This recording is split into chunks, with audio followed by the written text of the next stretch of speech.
everybody, welcome back to Steamboat Real Estate and Investing, your inside track to real estate, mountain living, and intelligent investing in Steamboat Springs, Colorado, with me, your host, Ryan Cox. Today's episode is all about building in the boat. Whether you're planning a new build from the ground up or thinking about a home remodel, this conversation is packed with no-nonsense building advice. Eric Negus, president of Eric Anthony Builders, brings years of experience to the table as we unpack everything from the cost of construction and build timelines to how projects differ between the city and county. He also shares what to expect emotionally, the highs, the headaches, and how to stay grounded through it all. Thanks for joining us. All right, everybody, welcome back to Steamboat Real Estate and Investing Podcast. We're here with Eric Negus from Eric Anthony Builders. Eric, thanks for joining us today. Thank you. Yeah. Glad to be here. Awesome. So Eric, you are in construction, of course, here in Steamboat. Tell us a little bit about how you got into construction. Give us a little history on yourself and then how you started Eric Anthony Builders. Okie dokie.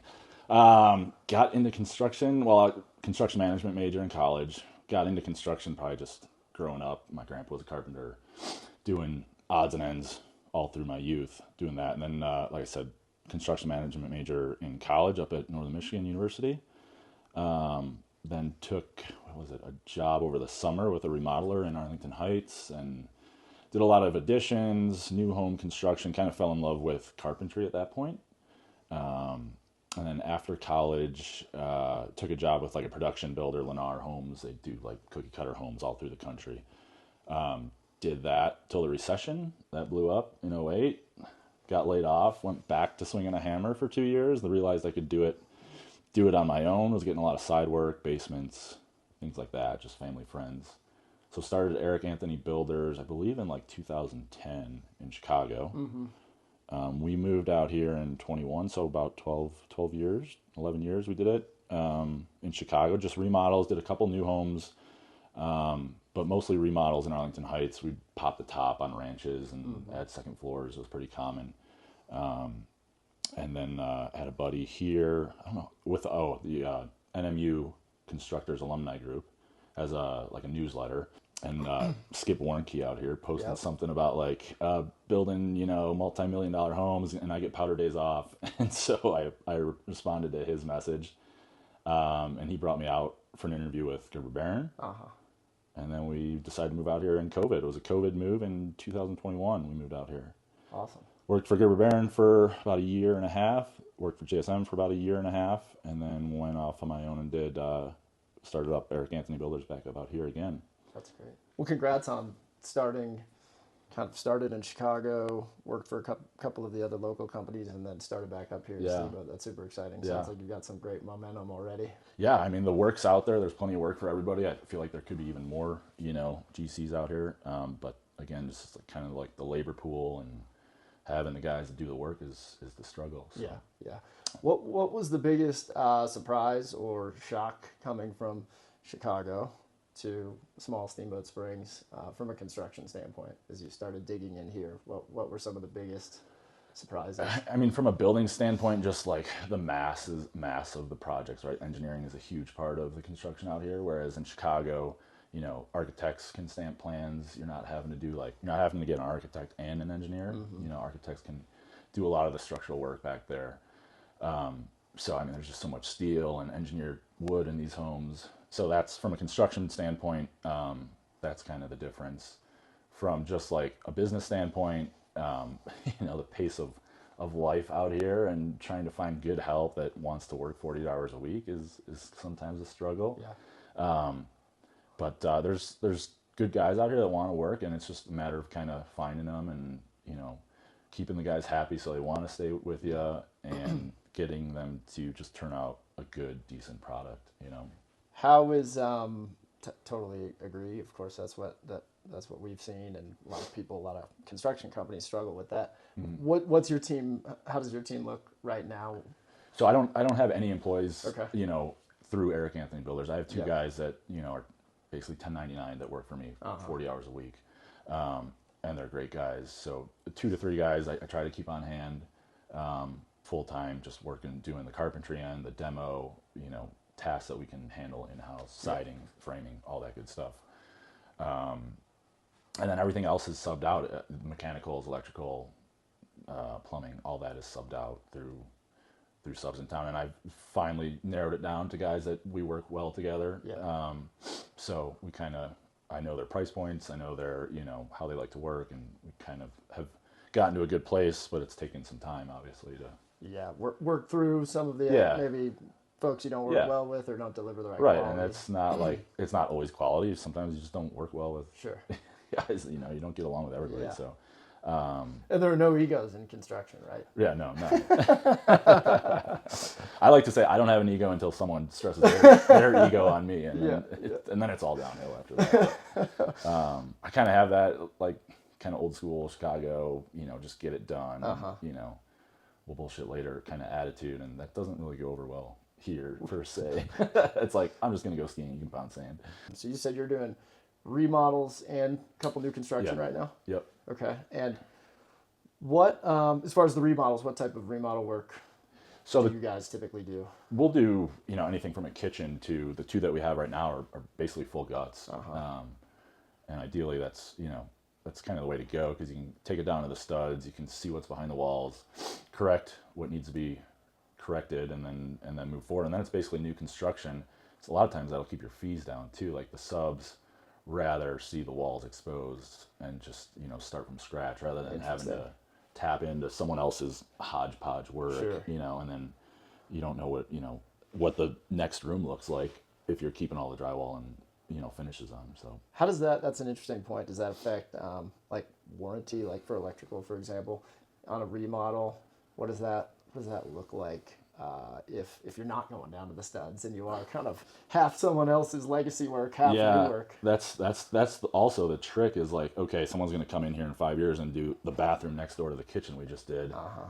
And then they're going to be, saying, why did these guys do it this way? And you just don't know what's behind the walls. From a warranty standpoint, I mean, my subs and myself, we're gonna honor the same warranty we would on a new construction on our craftsmanship, and then obviously the finished materials are going to be their own warranty. So they're kind of the same, but it's just nice to know, like, if you take it down to the studs, like, you're really getting a look at how the house is built, what we need to do to rectify any issues. Which there's like in Old Town, those houses were built on boulders sometimes, and there's some major issues that need to be addressed, and you're just not going to get to them if you're not taking it down to the original framing.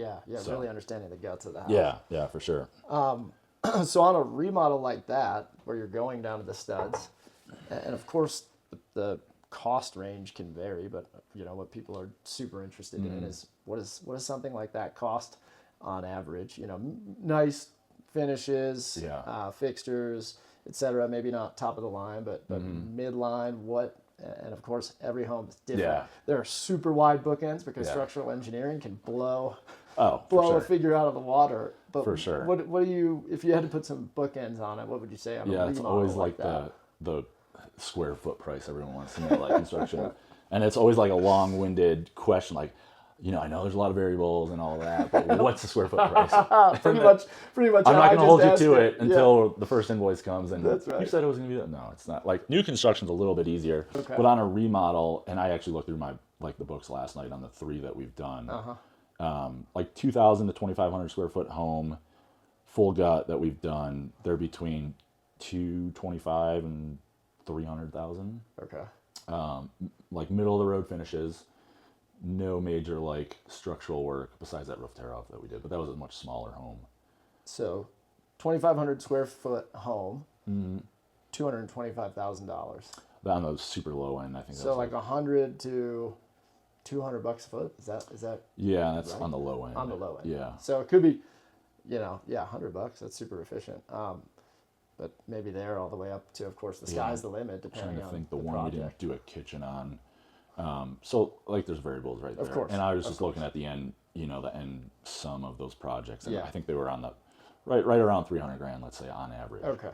So then you're probably like 150 a foot, which is still pretty darn efficient. When you look at the price of land right now, just raw land with zero, foundation, infrastructure, right, and permitting fees, that's pretty. A lot of your costs on these houses out here on the front end, your site work, your concrete, before you, and a little bit of framing, but framing it seems to be even, it's not on the high end of the cost, but your site work and your concrete and getting your utilities in, if you're not in the city and you're having to bring septic and sewer in, like that can be a big chunk of change. That's a big deal. So if you're going new construction, then kind of maybe a slightly cleaner, maybe answer. What is Eric Anthony Builders quoting? Again, wide bookends, but kind of right the average. What are you guys? I'm telling people like 550 to 700. Okay. Square foot. Which is really efficient. I mean, based on a lot of the different people I've spoken with, you have, the super high-end custom builders north of 1,000 a foot. Yeah. And I really haven't heard of anything more efficient than $550 a foot. Yeah. That's really good. But like those houses, I mean, $1,000 a square foot, you're getting some like big accordion, exterior accordion doors, pocket doors, where those can be like 50 grand a piece, right? 25 to 50 grand a piece, depending on how wide you're going. And then if you got to engineer that door with steel, like that all kind of adds up, right? Just compounds. Yeah. And then in the end, it comes down to the finish. I feel like the finishes can drive a project through the roof. Absolutely. So the two new builds that you're working on, you said one in North Routt and then one in town, is that right? Yeah, one in North Routt and then one up on Fish Creek Falls Road there. Okay. And what do those projects look like? Square foot? Just kind of size, beds, baths. Yeah, so the North Routt one is actually, it's kind of like a toy barn with an ADU above it. So we've got 6-bay garage door, 12-foot door, 6-bay garage doors. Okay. With a 900 square foot ADU above it. Got it. Great views, incredible. But yeah, like a toy barn and just a little guest house above it. And then the one up on Fish Creek Falls Road is also an ADU with a 3-car garage below it. Got it. And then the owner will move in there, and then we'll do a remodel on the main house. Oh, wow. Nice. So, and don't ask me the square foot prices on there. I don't even know where we're at. Well, those probably are, that type of project is an interesting blend because you have small finished square footage up top, but then lower kind of unfinished garage type square footage. Yeah. Are you seeing a lot more inquiries for ADUs? No, it just happens to be that we just got those two right now. Got it. Not really inquiries on ADUs. I'd say we're just through the roof on remodels. People are really. Yeah. I mean, we'll be starting 2 more this year that are full guts that are upwards of 4,000 square feet. Wow, big projects. Yeah, interior, not full guts, but like basically changing every room, adding bathrooms. And are those here in town or where are those? Yeah, one's up on the resort. Both of them are up at the resort. Okay. And how old are those homes, for example? Late 90s. Okay. So those late 90s homes, early 2000s, where the finishes are like, kind of old mountain look, where you got, natural log columns and golden oak cabinets, or knotty alder, even though that seems to still be in. Those people are just getting to the point where they want to see new finishes. Got it. And open floor plans, right? Opening up walls, giving them more entertaining space. So, what as far as finish and design, of course, we've been in a period of, mountain modern. Of course, this is what everybody likes to call it, which can range from like the black steel, hot rolled, cold rolled steel to kind of more neutral colors. What are you seeing? What are your clients looking for? Still that mountain modern, like everyone wants the black windows, right? Wants a little bit of barnwood on the outside. Exposed, aggregate floors, things like that. But it's a mix. Like everyone's trying to get a little bit of, that cold black natural material with a little bit of warm wood. The barnwood is a must almost everywhere. So I feel like in 10 years, we're going to be like, why did we putting all this old barnwood on? They're like, we're buying this stuff it's basically, they're putting it up for us to use in Wyoming as snow fence or wind fence, and we're paying a premium for it. Yeah. And then it comes here and it's like, a lot of it's more like a sometimes softer wood or Doug fir that's been aged out in the natural elements and we're cupped, warped, checked. Hard to work with. Yeah, and then it's, tough to put up. Looks and it good. moves. It looks good. It looks good from the street, yeah. But some of the stuff is really stable. Like you can get the barnwood that's like engineered and it's super flat, stable. But that stuff's, pushing $18, $19 a square foot. Wow, that's expensive.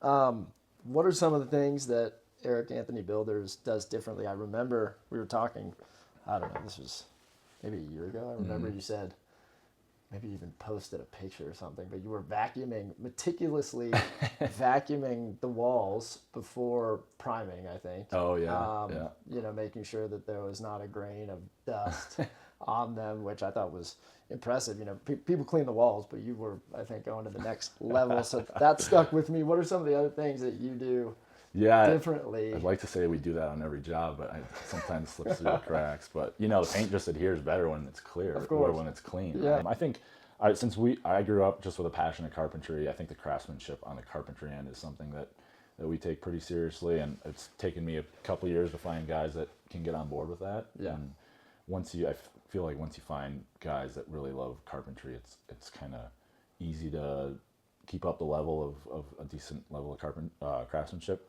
And then just, on the business end, just communication with our clients. I feel like that's something that a lot of people I feel in the Valley just complain about not getting calls back from their GCs or, so I just try to, whether it's text, call, or email, just keep up the communication on a project. Because I feel like, the projects go south when, expectations aren't set from the beginning of, schedule and budget. I follow someone on Instagram where the builder gives their client, it's called the emotional roller coaster of building, and it just shows the rough stage, you're going to be so happy because you see so much progress, and then it gets to drywall and everything just kind of plateaus, and why isn't someone in my house every day? And I just set that expectation, there aren't going to be people here every day working. You have to recognize if someone's at a project, electricians at a project, and their scope grows, while they're there, they're not going to pull off and want to, come back. They're going to just say, okay, we'll stay a couple extra days, get this done. And then that snowballs. And then sometimes you're on the back end of that and you're getting delayed, and you're just having to tell your client that, we're falling behind here and try to make it up somewhere. But I've been telling clients, I'm not going to commit to a schedule until drywall's hung. I feel like that's kind of, a good place where we can kind of then identify an end date, and just go from there, because committing to a schedule on the front end is kind of hard in the Valley. How so obviously on a remodel, the duration of start to when drywall is hung shorter than a new build. So I guess two different questions on your remodel down to the studs. What's your typical? I think you mentioned one was 2,500 feet or so. What was the timeline on that? Total months of construction, or? We were to the point where the client could move back in, and we were still doing punch list items. I think we were 5 or 6 months. 5 or 6 months. Okay. Yeah, and that was on the we tore the roof off. That was a big remodel. Yeah, that was a big remodel. Yeah.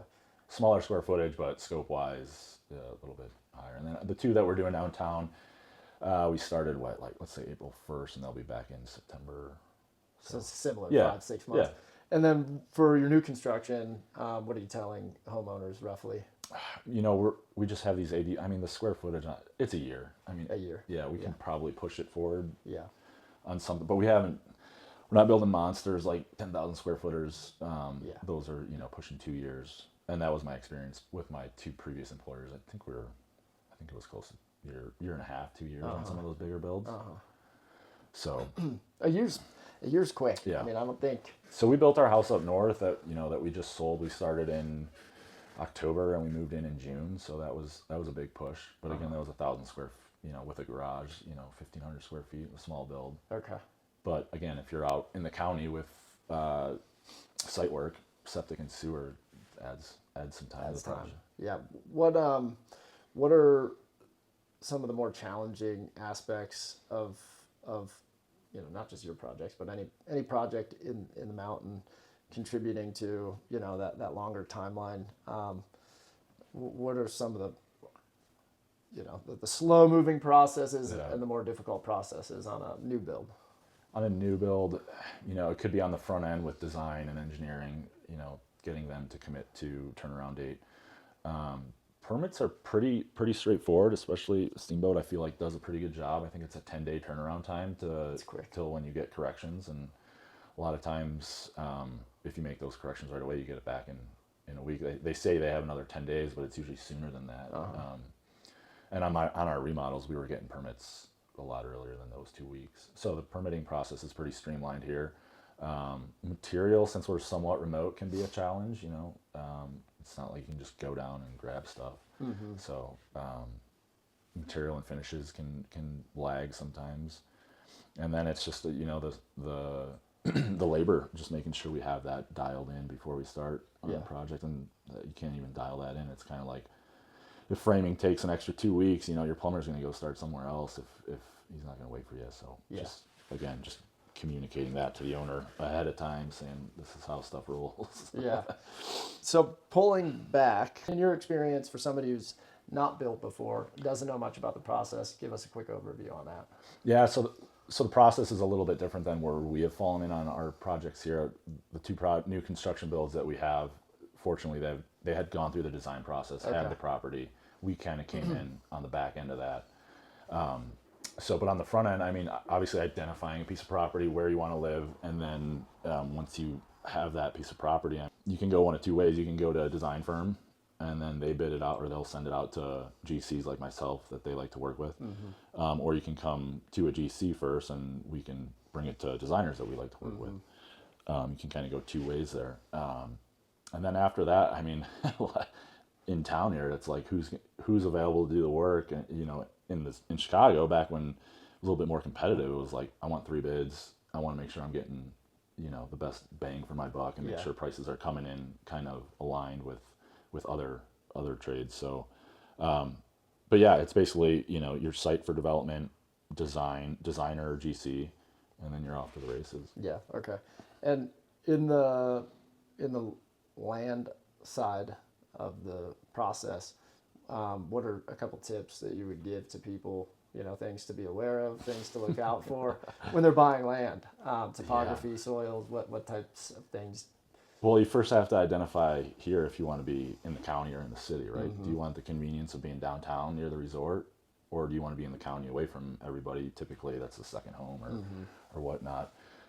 Water is a huge, water rights are huge out here. I didn't learn that till we built up north. So figure out your water situation. A lot of the better attorneys in town will bring that up on like inspection. You've dealt with it. So during the due diligence period, right? So you want to make sure you have access to water. Or, I mean, there's always the possibility or the option to do like cistern system for water, where you're just bringing in huge tanks. Hauling in water. Yeah, I mean, I've contemplated if we lived in the county again and just doing it that way, because finding someone, we had a really hard time finding just a well company that was going to come and dig a well. And then it's not guaranteed either, right? Like, you might have water today, but you might not have water a couple days from now. You just never know, right? In the peak of summer, you might not have any water. Yeah. Fortunately, we were in an area that had good water, and it wasn't a lot of minerals in it, no bacteria, but like that hard water can be like pretty hard on appliances. Yeah. So if you're building a pretty large, expensive home with, $30,000 to $40,000 worth of appliances, and the water's gonna kind of affect that, and you're gonna have to buy those again in 10 years. Like, you have to take that into account. Whereas you can buy a cistern system. What is it? I think 2,500 gallons a piece. Like the company we used, I mean, they were saying that for a cistern system was like $30,000. For a well, like I never got to the point where I had good communication with a well company that they're like, it's going to be. I've heard a price per foot cost for a well. I've heard on the depth of how deep you have to go. And you don't know how deep you have to go until you're in it. So I don't want to say it's going to cost you $10,000 to get water on your property. Interesting. So you've got water is a huge consideration, of course. And then what about soils? Yeah, so I just thought of that. The soil report is definitely going to take into effect like your septic system, how well the soil percolates for that septic system. I think ours up north we had accounted for a main house on the property, and the septic field was about $15,000, I'd say, which is kind of reasonable, I think, for basically a sewer system on your property, right? Included a tank and a leach field. No pump on that. It was gravity, sloping, whatever, naturally sloping. So if your topography on your land definitely will take into account your septic field. So that could drive costs as well. And then what about for a lot, in town on city water, sewer, any soils considerations, because that'll have an impact on the foundation type, right? Yeah, 100%. So you'll have to do the soil test just for bearing capacities on the soil for the structure you're going to build. But water and sewer is basically a hookup at the curb, right? Yeah. So that's a little more. Those costs are a little bit more straightforward. A little more turnkey. What are some of the pitfalls that you've seen in some of your clients or maybe other jobs? Pitfalls of construction, kind of key things to avoid when you're building in a mountain climate like Steamboat. Yeah. A lot of times design can kind of stall a project if you don't have your design in mind. Like we're dealing with right now clients that were like, we can kind of design build this as we go. They didn't hire a designer. But if you don't have like that design concept in your mind, like finishes and all that, that can kind of stall a project. So if you're someone that doesn't know what you want, definitely consider hiring like a design firm. I know those costs can be a little bit high, but they're well worth like expediting the project. Okay. From a schedule standpoint. Yeah. I mean, other pitfalls, I don't know. What about, have you seen any? I mean, you're in this line of work too, so. I think, things like the orientation of the home, right? Roof lines, sun exposure. Oh, 100%. Considering where's the snow going to pile up, how's it going to melt? There's just so many nuances there that are different to, a lot of folks who come in a Steamboat, whether it's second home or somebody's moving here from somewhere else, many people haven't dealt with the mountain climate. There truly are a lot of nuances there. Yeah, now that you bring it up, like when we designed our home up north, everyone wants a lot of natural light. Like you want to see the views that we moved here for, right? Yeah. So we're putting all this glass glazing in our homes. Like you have to take into account, we did in-floor, like finished slab interior radiant heat throughout the home. So we had a great installer, Simply Radiant, Jeffrey Campbell. He does all the heat load calcs. He's like, your house is going to be boiling, at 10 o'clock in the morning. And then, when the sun moves around behind the house, so you got to find your balance in your systems to kind of accommodate the sun, right, coming into the house. Absolutely. So that all has to be taken into account. And if you have a good designer, a good architect, he should be like telling you, all right, this is how much sun you're going to get at this time of day, like things like that, right? Yeah. So the climate does definitely take into effect here. It's definitely harsher. It's dry, of course, and then going from extreme cold to the wood pretty floors. Strong heat. Yeah, just talking about the dry, just dealing with wood floors here can be, you got in-floor radiant heat, right? So swings in temperature underneath the wood floor. So educating clients on just how that can be a factor with, having gaps in the winter versus things moving in the summer when it's a little bit, moisture's a little bit more prevalent. And then we're putting these massive doors in, we're not taking into account like all that dry air is. The wood floor manufacturers you're going to struggle to find a good warranty in town because they all want humidification systems. Consistent humidity. But then you got like a 16-foot wide door that people are keeping open 10 hours a day. Or a fireplace that's turned on, right? Yeah, and it's just constantly fluctuating. So many things to like I said, the communication is huge. Just telling owners like, this is what we've seen in the past. Yeah. Expect this, just kind of communicate with them what the expectations might be. Yeah, communication is so important in everything, but I feel like construction especially. There's just so many moving parts, so many details, and it's a home, right? So it's a very emotional endeavor, whether it's a remodel or a new build. So there's dealing with a lot of natural products like wood moves, right? Yeah. Your kitchen cabinets may have a knot in them, talk to your cabinet manufacturer, what's the expectation? Are we getting a full flat grain panel, or are we getting a little bit more of a rustic look? Set the expectation so when it shows up, they're not surprised. And people just don't have the visualization of what this is going to look like on paper until it's constructed. And then, this room feels way small. And then so you have to have the ability to kind of be flexible. And I kind of enjoy that about remodeling. We're doing a lot more design build where it's all right, let's demo this place and let's see how you want it to look, right? We can move walls usually pretty easily by adding, some structural elements. And we're not tied down to a plan, like a blueprint, right? Yeah. People can see the space. And I feel like it's just a little bit easier. It's kind of like a work in progress a little bit, isn't it? Right, yeah. So that's a good segue. You guys built and sold your place in North Routt, and now you're kind of looking at your next moves for you personally, and through the lens of what you would recommend to potential clients. What's the right move right now with where the market's at, what products available? Is it buy something that is existing, that's old, at the right price point? Or is it start from scratch? And I'll just dive into that a little bit deeper. I mean, right now for a lot downtown, I think minimum you're looking at 700,000, 750, and there aren't many of those. No. And then there's a couple single family homes right now listed for 1.3, 1.4. Yeah. And then, and then you have newer product, of course, west of town in the Sunlight neighborhood. That's going to be, 2-3+ million. Yeah. What is the right move for people who are open to construction? You're supposed to be telling me. That's why I texted you I'm like asking a couple you. times. I'm asking you. What do you think about this property? Well, I have my opinion, but I want to know. I want to know what your opinion is, because you're really actually in it right now, kind of looking at the different options. Yeah, I thought, after we sold up north, that the right move was a remodel $1 million remodel downtown. Come in, put $250,000 into it, and you got yourself like a $2.5 million house, right? Hard to find $1 million single family, though, right? No, it's not there. Yeah. So then, as we've been shopping and stuff has been coming on the market slowly, I go into these. You don't know how the house is built, so are you going to jeopardize putting $500,000 into something that isn't structurally sound? Yeah. So we've kind of shifted gears, like you said. If we can find something between $600,000 and $700,000 downtown or at the resort area, a lot, yeah, piece of land. And then hopefully build something for, somewhat reasonable.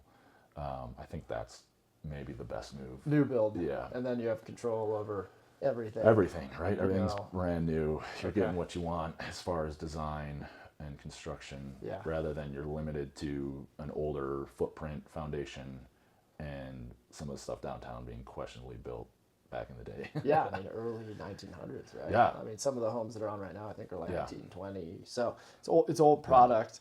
Well, we're going to circle back on that in like 6 months to see what you're doing and where you're at. I better have an answer for you, so I love I'll let you know. Yeah. Any other things you would share with the listeners about construction, what to look out for, kind of any other helpful nuggets? Yeah, I mean, I've always just kind of steered people like get as many different points of view as you possibly can, right? If you've hired a designer and they're kind of pushing you towards a general contractor, like go see 2 or 3 of their past projects, right? Talk to the homeowners, see what their experiences were like, and then a lot of times it's just like personalities. Sit down, go have a drink with someone, with a GC or designer you're about to engage with for the next year to 2 years.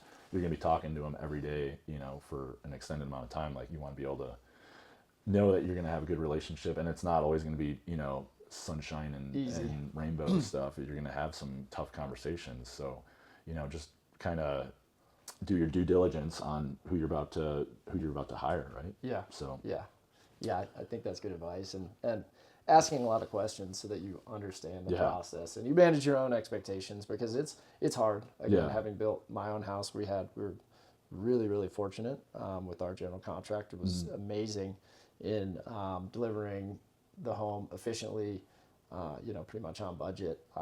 But even in that smooth process, you get so caught up in little things. Yeah. I call it construction fatigue. Everybody winds up having a construction fatigue where they're just exhausted, and it could be almost perfect, but there's some things that you get hung up on. And then sure enough, 6 months later, you zoom out, and those things are minutia, right? In the big picture. We've had clients who are like, "Oh, we've built before. We never want to do it again." And be like, "Okay, well, what was the bad experience? Like, what turned you off?" And we've had clients that just keep doing it, because they've enjoyed the experience. So, and you can get better at it. Yeah, right. And it's just like, I can't stress enough, like, just communication, managing their expectations. What do they want out of the build process? What can you offer them? It's just going to go a long way through the build process. So that's great. Well, in case somebody is listening and thinking about a project, what types of projects are you kind of looking for taking on right now? Yeah, since we're still new, we're taking pretty much whatever, as long as we feel we can fulfill the people's needs. So anything from interior remodel, we'll do like I said, the full gut remodels. We'll do some millwork projects, smaller millwork projects, and then some new construction too. So awesome. Kind of all over the board. And if your listeners have any questions, I can usually steer them to people that, if they have really small projects, we can just kind of offer references in that regard too. So I know it's just like trying to find a plumber or electrician sometimes in town is like half the battle. Some people just want a ceiling fan installed, and that can take months, right? It can take months to get a call. Yeah, from happy somebody. to refer. Since we've built relationships with our subs, I'm happy to pass along work to them. So. That's great. Well, we'll circle back and get your contact info in just a minute. But before we wrap up, a couple fun questions. No. What is your favorite restaurant in Steamboat? Oh, this is gonna sound bougie, but Cafe Diva, I think. That's a great one. That's a great one. I love Cafe Like for a quick lunch, grocery store sushi. All right. It's a nice wide breadth right? of not options there. Not as bad as gas station sushi, but good bookends. Step up. And what is your favorite thing to do in Steamboat? Oh gosh, we moved here. I can't decide if we like summers or winters better. I mean, it's coming up to mountain bike season. It's incredible. Just being outside with the family, endless possibilities. That's why we moved here, right? Yeah. Last question: if you had $1 million to invest into Steamboat Real Estate or a business, anything Steamboat centric, where would you invest that money and why? I was just thinking today, Northwestern Supply just sold up the window company up on the west end of town. That would have been a great business model to get into. Windows and doors for contractors. Okay. Things like that.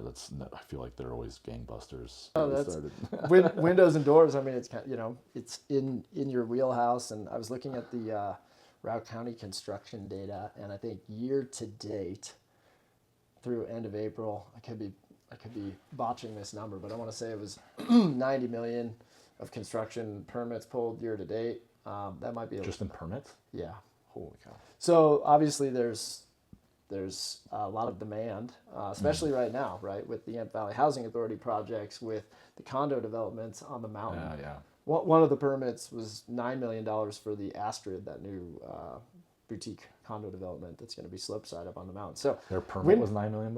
That was the estimated valuation of the construction associated with that permit.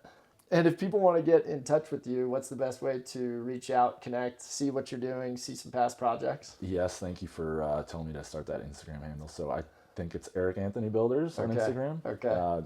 You can just look at, I'm posting past work up on there, as we speak. But otherwise, Eric Anthony BLDRS@gmail is the email.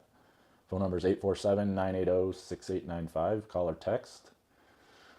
Get a hold of Ryan. He's got my contact info. Happy to make an introduction. Yes. Still got that Chicago number. I love it. Yeah. Well, thank you very much, Eric. Thanks. Yeah. I hope everybody enjoyed this wealth of knowledge as far as construction. So look Still forward. learning every day, but yeah, I feel like I've got some years under the belt finally where I can do this podcast. Sound like I know what I'm talking about. You definitely know what you're talking about. So we'll look forward to circling back in, say, 6 months to see what you're working on. Yeah, I'm pumped. Awesome. Sounds good. All right. Thanks a lot. Man. Appreciate it. All right. Big thanks to Eric there for taking some time to talk shop with us. He shared some great insights with remodels starting from around $150 a square foot and new construction starting in the range of $550 to $700 a square foot. I think he's completing projects very efficiently. I've seen some of his work, which was quite impressive. I think based on some of the numbers he shared, there might be a case for remodel versus new construction based on where the market is at right now. We'll check back with him in 6 months or so to see what he's doing from a personal investment standpoint. I did go back and I fact-checked my building permit figures. As of the end of May, total new construction valuation year to date is $120.5 million of work permitted year to date in the city and county. Compare that with full year 2024, which saw $629.4 million of total construction valuation. That's going to be single families, commercial, all new construction. Remember, if you're considering a construction project, get ready for that emotional roller coaster, as Eric explained. You can find Eric's contact info linked below. If you or somebody you know is interested in buying or selling real estate in Steamboat Springs or surrounding area, please don't hesitate to reach out to me. My email address is ryan.cox@steamboatsir.com. And lastly, if you enjoyed today's show, please subscribe, like, follow. Each episode features a wide array of guests who are tapped into the steamboat market. Thanks so much for tuning in. I look forward to seeing you next time. Have a great day.